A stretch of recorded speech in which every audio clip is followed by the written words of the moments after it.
We're going to talk about sustainable supply chain management. This is a very important topic for companies because companies have outsourced increasingly a lot of the production activities, a lot of the service activities that they used to do in-house themselves, in other words. And that means that companies can't really claim to be sustainable unless their supply chain is sustainable. This is a topic that companies have to struggle with. They have to develop a sustainable supply chain. But this is also a topic that my colleague Joe and I have worked on for some time now. We're going to talk about a number of issues to do with sustainable supply chain management. We're going to build on material from our new book, which is called Purchasing and Supply Chain Management, a Sustainability Perspective. We're going to provide an introduction, first of all, where we're going to define some of the key concepts and look at a couple of fundamental supply chain management models and just introduce the concept of sustainable supply chain management. We're going to look at also issues to do with developing a sustainable supply chain from the point of view of trying to minimize the risk. But we're also going to look at issues to do with creating value, looking at sustainability, sustainable supply chain management as a way to create value and competitive advantage for the company. We're going to look at issues to do with sustainable sourcing. We're going to look at issues to do with developing what's called a closed loop supply chain. And we're going to look at issues to do with green logistics. What we're going to talk about in this short video is the first of these topics, which is a brief introduction to sustainable supply chain management. So what we do here is, first of all, to look briefly at some definitions of supply chain management so that we provide a basic level of understanding of what we mean when we talk about supply chain management. We'll look at the key components of supply chain management, and then we'll provide an initial understanding of how sustainability impacts on supply chain management. We're going to first of all look at the basics of supply chain management. What we can say is that fundamentally, if we are to understand the cost of a product or a service that a customer buys, then we have to understand how that is the result of a supply chain. And that supply chain takes in a number of different parties, a number of different companies that make up that supply chain. We can also look at it from a value point of view. So the value that a customer gets from a product is likewise the result of everything that happens within that supply chain. So in other words, what we need to look at is really the totality of the supply chain from the end customer to the ultimate end supplier. And our simple diagram here shows the basic components of a supply chain in terms of sourcing, materials, components, and so forth from suppliers, converting these into products and service packages for customers. That's the production side, and then the distribution to customers. There are many different definitions of supply chain management. This one here is by a professor called Martin Christopher, and he defines supply chain management as the management of upstream and downstream relationships with suppliers and customers to deliver superior customer value at less cost to the supply chain as a whole. There are a few important aspects here that we should concentrate on. One is that this definition highlights relationships with not only suppliers but also customers. It introduces the terminology of upstream, which is the supplier-facing side, and downstream, which is the customer-facing side.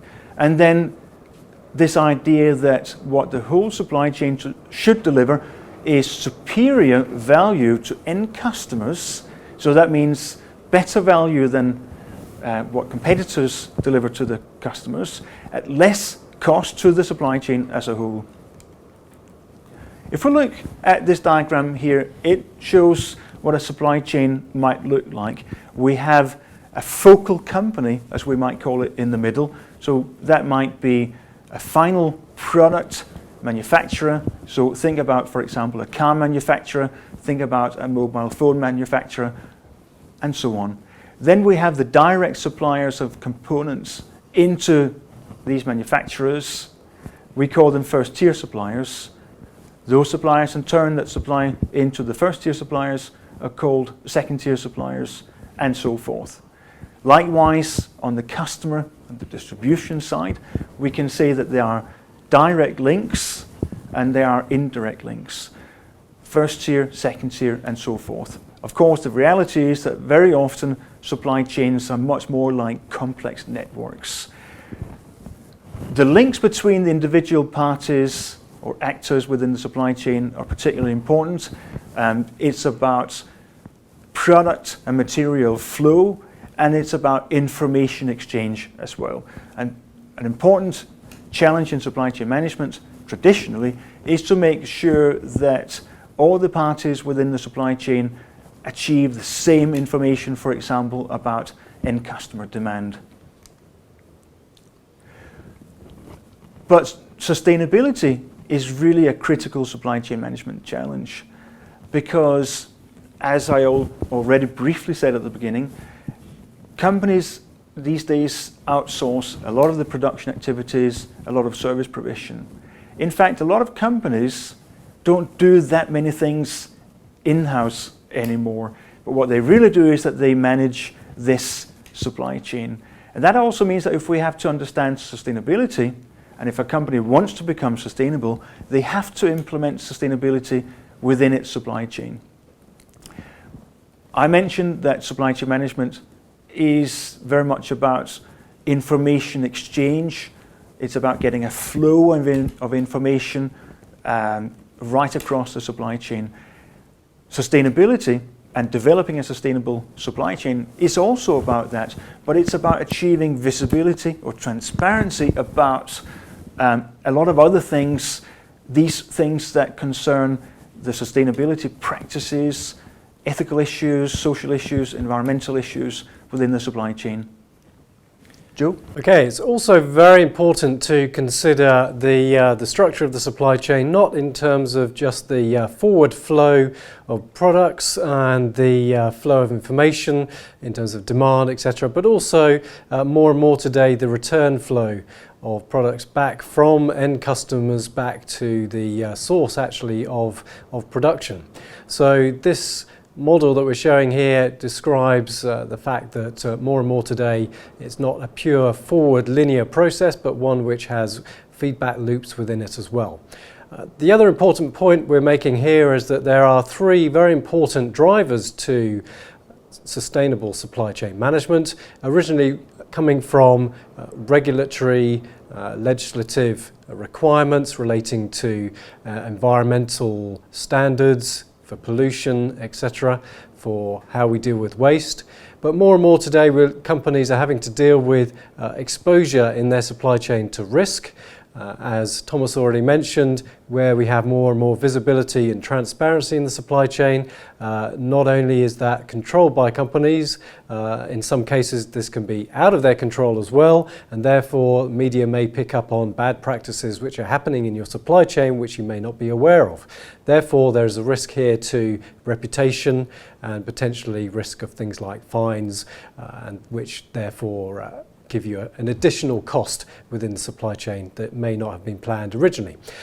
Again, more and more today, companies are also looking at where there may be opportunities to both save costs, so where they may be reducing energy consumption, they may be able to reduce costs at the same time, or perhaps producing green products which are delivered by green supply chains, which then perhaps will be able to command a premium in the marketplace from customers who really care about obtaining sustainable products from the suppliers that they use. Okay.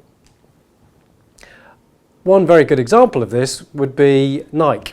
Now Nike obviously is known for the sportswear and particularly the sneakers that they produce, the sports shoes that they produce, and a while back they were exposed to some reputational risk where in their supply chain it was found that labour practices were not really conforming to standards on an international basis, So they have really reacted to this in a very positive way and looked at ways to not only minimise these risks but also to obtain a reputational advantage by taking on sustainability full on by developing products which we can almost say are made of rubbish themselves by the fact that they are recycling content and reusing those in the shoes that are produced, and also recycling products so they can be used for other applications as well.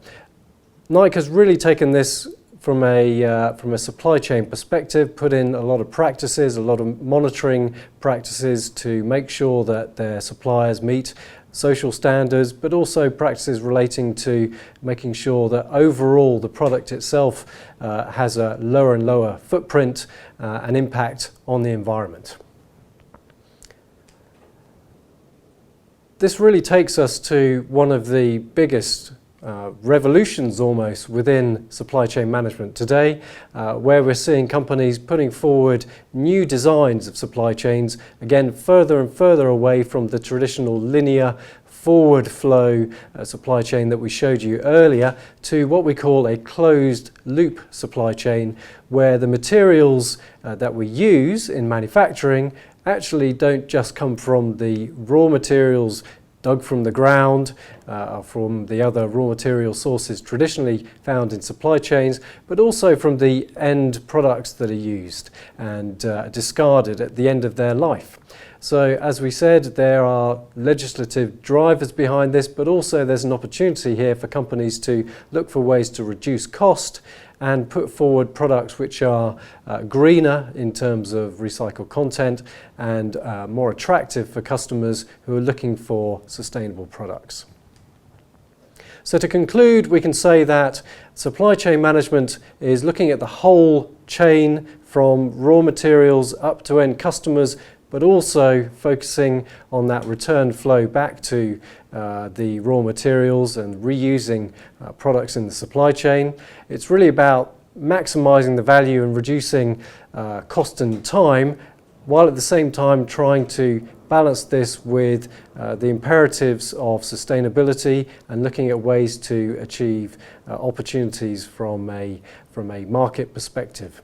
So we can see that companies are looking for ways actively to reduce their environmental footprint and to have better and better social practices to put in place and to make sure that they can comply with the compliance issues, but also look for opportunities to reduce risk and opportunities to win market share and new customers.